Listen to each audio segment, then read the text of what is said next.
नमस्कार, सी न्यूज़ भारत देख रहे हैं आप। मैं हूं अखिलेश पांडे। वक्त हो चुका है न्यूज़ बुलेटिन का। इस बुलेटिन में हम बात करेंगे जौनपुर की, जहां श्री राम लीला समिति की प्रशासनिक बैठक हुई संपन्न। आगे चर्चा करेंगे झारखंड की, जहां राज्य माध्यमिक शिक्षक संघ द्वारा प्रतिभा सम्मान समारोह का किया गया आयोजन। साथ ही बात होगी ललितपुर की, जहां सरकारी स्कूल की प्रधान अध्यापिका पर हुआ हमला, ज्ञापन देकर की कार्यवाही की मांग। और भी तमाम खबरों पर आइए विस्तार से करते हैं चर्चा। खबर गाजीपुर से है, जहां शादियाबाद थाना अंतर्गत रामकेर यादव पुत्र रामचंद्र यादव 42 वर्ष निवासी धावा फरीदपुर को अज्ञात हमलावरों ने दिन में करीब 11:30 पर शादियाबाद थाना क्षेत्र के किशुनपुरा गांव के पास सड़क के किनारे मड़ई में गोली मार दी। रामकेर यादव के दाहिनी तरफ पंजरी में गोली मारने के बाद हमलावर वहां से फरार हो गए। किसी तरह रामकेर ने तत्काल भुटकुडा पुलिस को गोली मारने की सूचना दी। सूचना मिलते ही प्रभारी निरीक्षक तारावती यादव ने उच्च अधिकारियों को सूचना देते हुए तत्काल मौके पर पहुंची और रामकेर को तुरंत जिला अस्पताल भिजवाया, जहां स्थिति नाजुक होने पर रामकेर को ट्रॉमा सेंटर के लिए रेफर कर दिया गया है। सूचना मिलते ही शादियाबाद पुलिस भी दलबल के साथ मौके पर पहुंच गई, जहां ग्रामीणों ने बताया कि रामकेर अपनी स्कूटी से जखनिया की तरफ जा रहे थे और जखनिया की ओर से एक मोटरसाइकिल पर सवार 3 लोग आए, सामने गाड़ी रोककर गोली मारते हुए शादियाबाद की तरफ भाग गए। गोली चलने की आवाज सुनकर लोग आ गए। लोगों ने बताया कि हमलावरों को रामकेर पहचान चुका था और उसने हमलावरों के बारे में पुलिस को बताया है। इस बारे में शादियाबाद थाना अध्यक्ष सत्येंद्र राय ने बताया कि अभी तहरीर नहीं मिली है, लेकिन सूचना के आधार पर पुलिस अपनी कार्रवाई कर रही है। सूचना मिलने पर क्षेत्राधिकारी विधि भूषण सहित एसओजी प्रभारी रामाश्रय राय भी मौके पर पहुंचकर जांच पड़ताल शुरू कर दी थी। आइए जानते हैं इस बारे में एसपी ओमवीर सिंह का क्या कुछ कहना है। आज सुबह थाना प्रभारी बहुपुड़ा को उनके टेलीफोन पे ये सूचना प्राप्त हुई थी, बल्कि जो घायल है रामकेर यादव, उसी ने सूचना दी थी कि उसे 4 लोगों ने गोली मार दी है। इस सूचना पे तत्काल थाना प्रभारी और अन्य थानों की भी फोर्स पहुंची थी। जो मजरूब है ये धावा फरीदपुर का रहने वाला है तथा घटना स्थल इसमें किशनपुरा का बताया गया है। हाथ में गोली लगी है, बहुत नजदीक से लगी है क्योंकि इस पर ब्लैकनिंग टैटूइंग सब है और अभी मृतक को डिस्ट्रिक्ट हॉस्पिटल भेज दिया गया है। जो संदिग्ध हैं उनसे पूछताछ की जा रही है। बहुत जल्दी इस पूरे प्रकरण का पर्दाफाश किया जाएगा। गाजीपुर से सी न्यूज़ संवाददाता इकरामुल हक की रिपोर्ट।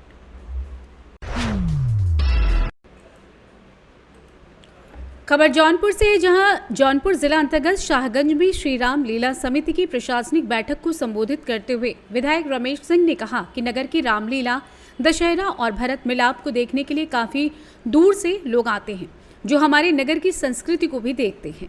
रामकाज में किसी भी विभाग की तरफ से कोई लापरवाही ना हो, जिससे कार्यक्रम में बाधा उत्पन्न हो। विद्युत विभाग के मौजूद अधिकारियों को कहा कि सरकार द्वारा घोषित रोस्टर के हिसाब से 21.5 घंटे विद्युत आपूर्ति तत्काल सुनिश्चित कराएं। इसमें किसी भी तरीके की हीला हवाली नहीं चलेगी। त्योहार पर 4 दिन अनवरत 24 घंटे बिजली चाहिए। इसके लिए अपने अधिकारी को आज ही पत्र भेजकर हमें सूचित करें। लोक निर्माण विभाग व नगर पालिका परिषद के अधिकारी को निर्देश दिया कि नगर की किसी भी सड़क पर एक भी गड्ढा नहीं दिखना चाहिए। उप जिलाधिकारी शैलेंद्र कुमार ने आश्वासन दिया कि विद्युत आपूर्ति सुचारू होने के साथ जर्जर विद्युत तार और पोल बदल दिए जाएंगे। त्योहार के पूर्व सड़कों को गड्ढा मुक्त किया जाएगा। नालियों पर ढक्कन लगाकर उसे बंद कर दिया जाएगा। क्षेत्राधिकारी शुभम तोंदी ने कानून व्यवस्था को दुरुस्त रखने का आश्वासन देते हुए त्योहार पर समिति के द्वारा जिनको जिम्मेदारी दी गई है उनके मोबाइल नंबर आदि को थाने पर देने की बात कही। इस मौके पर प्रभारी निरीक्षक आदेश कुमार त्यागी, चिकित्सा अधीक्षक डॉक्टर रफीक फारूकी, एसडीओ विद्युत रोशन जमीर, जेई भानु प्रताप सिंह, महेंद्र प्रजापति, श्रीराम शुक्ला, जवाहरलाल अग्रहरी, इंदुनाथ पांडे, बैजू महाराज, अशोक अग्रहरी, घनश्याम जायसवाल, दिवाकर मिश्र, श्यामजी गुप्ता, कमलेश अग्रहरी, ओम चौरसिया, मोहम्मद अब्बास समेत भारी संख्या में लोग मौजूद रहे। जौनपुर से सी न्यूज़ संवाददाता दिवाकर मिश्रा के साथ दीपक सिंह की रिपोर्ट। खबर झांसी से है, जहां निजी भूमि पट्टा के नाम पर बालू खनन की लूट मची हुई है। ककरबई थाना क्षेत्र के धमनोड़ में लूट का आलम यह है कि यहां खनन माफिया नियमों को ताक पर रखकर वैध खनन की आड़ में अवैध खनन कर जिला प्रशासन को मुंह चिढ़ाने का काम कर रहे हैं और कह रहे हैं कि देख लो, जिले में बैठे आला अधिकारियों को हम अपनी नाक के नीचे अवैध खनन कर हजारों ओवरलोड ट्रक बगैर रॉयल्टी के भरकर धड़ल्ले से ले जा रहे हैं। आप हमारा कुछ बिगाड़ नहीं सकते। बता दें कि निजी भूमि बालू खनन का ये पट्टा गरौठा तहसील के धमनोड़ में पट्टा धारक रामदास के नाम से 15,000 घन मीटर बालू खनन के लिए 0.500 हेक्टेयर क्षेत्रफल में स्वीकृत है। लेकिन खनन कारोबारी 0.500 हेक्टेयर की जगह 0.933 हेक्टेयर में अवैध तरीके से खनन प्रदेश सरकार के राजस्व को लाखों का चूना लगाकर अपनी हनक से दबदबा जमाए हुए हैं। धमनोड़ बालू खदान में नियमों की इस कदर धज्जियां उड़ाई जा रही हैं कि वहां बगैर नंबर प्लेट के सैकड़ों ओवरलोड ट्रक बिना MM11 के फर्राटे भरकर कुछ वर्ष पूर्व बने गड़बई मार्ग को उखाड़ने में लगे हैं। जब से ककरबई क्षेत्र में खनन शुरू हुआ है तब से ये मार्ग चलने लायक नहीं बचा है। अवैध खनन कर परिवहन करने वालों ने इस सड़क को बर्बाद करके रख दिया है। धमनोड़ में खनिज विभाग के नियमों को दरकिनार कर बगैर कैमरा, बगैर स्कैनर, बगैर धर्म कांटे के अवैध तरीके से खनन बदस्तूर जारी है। इस अवैध तरीके से हो रहे खनन की जानकारी खनिज विभाग को भी है, लेकिन खनिज विभाग के कुछ अफसर खनन माफियाओं के साथ मिलकर अवैध खनन को कराने में मददगार साबित हो रहे हैं। गरौठा झांसी से सी न्यूज संवाददाता आशुतोष गोस्वामी की रिपोर्ट। खबर झारखंड के पाकुड़ से है, जहां सोमवार को जिदातो बालिका उच्च विद्यालय सभागार में झारखंड राज्य माध्यमिक शिक्षक संघ द्वारा प्रतिभा सम्मान समारोह सह शैक्षिक संगोष्ठी का आयोजन किया गया। जिला शिक्षा पदाधिकारी रजनी देवी द्वारा दीप प्रज्वलित कर कार्यक्रम का शुभारंभ किया गया। मुख्य अतिथि के तौर पर राज्य अध्यक्ष दिवाकर महतो, KKM कॉलेज प्राचार्य त्रिवेणी प्रसाद, भगत उत्क्रमित उच्च विद्यालय कारियोड़ी ऋषि राज चैटर्जी, SDO हरिवंश पंडित, संघ के महासचिव रांची रविंद्र प्रसाद सिंह, हरिन डंगा उच्च विद्यालय पाकुड़ निवासी प्रसाद शामिल हुए। इस कार्यक्रम में मैट्रिक इंटर उत्कृष्ट प्रदर्शन करने वाले छात्र छात्राओं को सम्मानित किया गया। नई शिक्षा नीति 2020 विद्यार्थियों के लिए कितनी उपयोगी है, वक्ताओं द्वारा संबोधन किया गया। झारखंड राज्य माध्यमिक शिक्षक संघ की ओर से प्रतिभा सम्मान समारोह रखा गया है, जिसमें पूरे प्रमंडल के सभी 6 जिले से टीचर्स और जिन बच्चों ने अच्छा किया है 12th और 10th में, उनको सम्मानित किया जा रहा है। प्रोग्राम बहुत ही अच्छा रहा और मैं यहाँ का जो जिदातो उच्च विद्यालय है, इसके जो भी ये जो समारोह है वो बहुत अच्छा करने के लिए इनको धन्यवाद देते हैं और सबको शुभकामनाएं देते हैं और बच्चों के लिए कहना चाहते हैं कि बच्चे पढ़ लिख कर एक अच्छा नागरिक बने और अपने देश, राज्य और अपने पेरेंट्स का नाम रोशन करें। बहुत बहुत धन्यवाद। किया गया आप लोगों को कैसा लगता है? मुझे बहुत खुशी हुई इस बात से, मुझे सम्मानित किया गया और मैंने मेहनत भी इसके लिए बहुत की थी कि मुझे हुआ। तो मैं बहुत थैंकफुल हूँ डिस्ट्रिक्ट एडमिनिस्ट्रेशन के लिए भी, वो इतने अच्छे से मुझे हमें सम्मानित किए। Thank you. क्या नाम है? प्रिया कुमारी भगत। कितना परसेंट आया था आपको? 94.04%। कॉमर्स में? Yes sir. इसमें मुख्य रूप से जो सेवानिवृत्त शिक्षक हैं उनको सम्मान दिया जा रहा है और विशेष करके प्रतिभा अवलोकन समारोह यानी मैट्रिक और इंटर की परीक्षा में जो छात्र छात्राएं बहुत ही सफल रही है और जिला में 1 से 10 तक स्थान प्राप्त की है, उन सारे छात्रों को प्रेरणा स्वरूप आज पुरस्कृत किया जा रहा है सर्टिफिकेट दे करके, मोमेंटो दे करके। और साथ ही साथ एक शैक्षिक सेमिनार का आयोजन किया गया है नई शिक्षा नीति के संबंध में।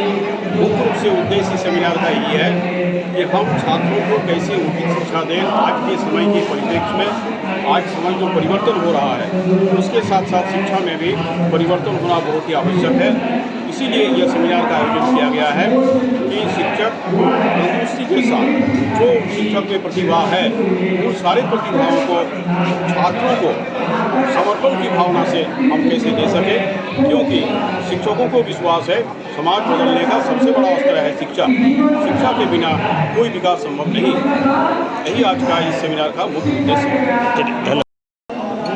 इस देश में कोठारी कमीशन के बाद जितना भी शिक्षा नीति बनी उसके मूल में और यही रहा सरकारों का कि हम शिक्षा के दायित्वों से कितना ज़्यादा बच सकते हैं। आज तक आज़ादी के इतने दिन बाद शिक्षा पर जीडीपी का 6% भी हम खर्च नहीं कर पाए। तो नई शिक्षा नीति को इससे अलग की बात तो है नहीं। इसमें बदलते परिवेश के मुताबिक मल्टी चॉइस अपॉर्चुनिटी का समावेश किया गया और मल्टी चॉइस अपॉर्चुनिटी का लाभ तभी उठा सकता है विद्यार्थी जब शिक्षा पर पर कैपिटा इनकम और खर्च में बढ़ाया जाए, इसमें और इन्वेस्ट किया। पाकुड़ से सी न्यूज़ संवाददाता पंकज भगत की रिपोर्ट। खबर ललितपुर से है, जहां ललितपुर के ग्राम खंडेरा में विद्यालय में तैनात प्रधाना अध्यापिका ने जूनियर अध्यापिका को विद्यालय से संबंधित काम के लिए निर्देशित किया था। जूनियर अध्यापिका ने निर्देश का पालन न करते हुए प्रधाना अध्यापिका के साथ हाथापाई की। प्रधाना अध्यापिका को कई जगह चोटें भी आई। वहीं प्रधाना अध्यापिका ने शिक्षा विभाग के उच्च अधिकारियों सहित पुलिस अधीक्षक को ज्ञापन देते हुए न्याय की मांग करते हुए कार्रवाई की है। मैं प्राथमिक विद्यालय खंडेरा में इंचार्ज प्रधानाध्यापक पद पर कार्यरत हूँ। किस मामले को लेकर आज आप आए हो? मैं इस मामले को लेकर आई हूँ कि मैं एज इंचार्ज प्रधानाध्यापक होने के कारण मैंने अपने सहायक अध्यापक को बस इतना बोला कि आप उपस्थिति दर्ज कर दीजिए, तो उन्होंने मना कर दिया। 2 बार बच्चे को भेज के बोला, मना कर दिया। फिर 2 बार हमने बोला मैडम प्लीज़ 5 मिनट लगेंगे, 2 मिनट लगाएंगे, उपस्थिति दर्ज कर दीजिए। तो उन्होंने बोला कि नहीं करूँगी मैं BLO का काम करूँगी, मैं बिज़ी हूँ।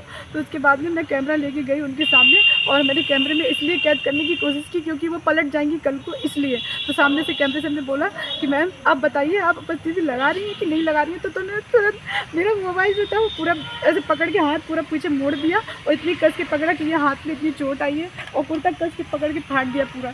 तो हम ये कहना चाह रहे हैं कि इंचार्ज प्रधानाध्यापक के लिए सब लोग बोलते हैं कि उनको बहुत अधिकार है, क्या हम इतना भी आदेश नहीं कर सकते कि आप कक्षा की उपस्थिति दर्ज करें। तो क्या कह रहे हैं जो आपने विद्यालय से संबंधित कामों के लिए निर्देशित किया, तो उनका क्या कहना था? उनका कहना ये था कि मैं BLO का काम कर रही हूँ तो मैं सिर्फ BLO का काम करूँगी और कोई दूसरा काम नहीं करूँगी मैं।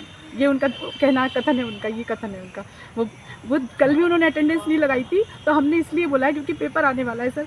अगर पेपर में उनका कोई ऐप डाउनलोड नहीं है, अगर सरल ऐप डाउनलोड नहीं होगा तो हमारा अकेले ऐप से कैसे पेपर होगा। इसलिए हमें ज़रूरी है ये जानना कि वो काम करेंगी कि नहीं करेंगी, क्योंकि मेरे पास एक ही दिन है, 13 तो 14 को पेपर है। अगर हम ये संतुष्टि नहीं होगी कि हमारे सहायक के पास ऐप डाउनलोड है, वो पेपर कराएगा कि नहीं कराएगा, तो हम कैसे पेपर कराएंगे। ललितपुर से सी न्यूज़ संवाददाता विकास सोनी की रिपोर्ट। फिलहाल के लिए इस न्यूज़ बुलेटिन में बस इतना ही। देश दुनिया की तमाम खबरों के लिए देखते रहें सी न्यूज़ भारत। हर खबर आपके साथ, आपके हाथ।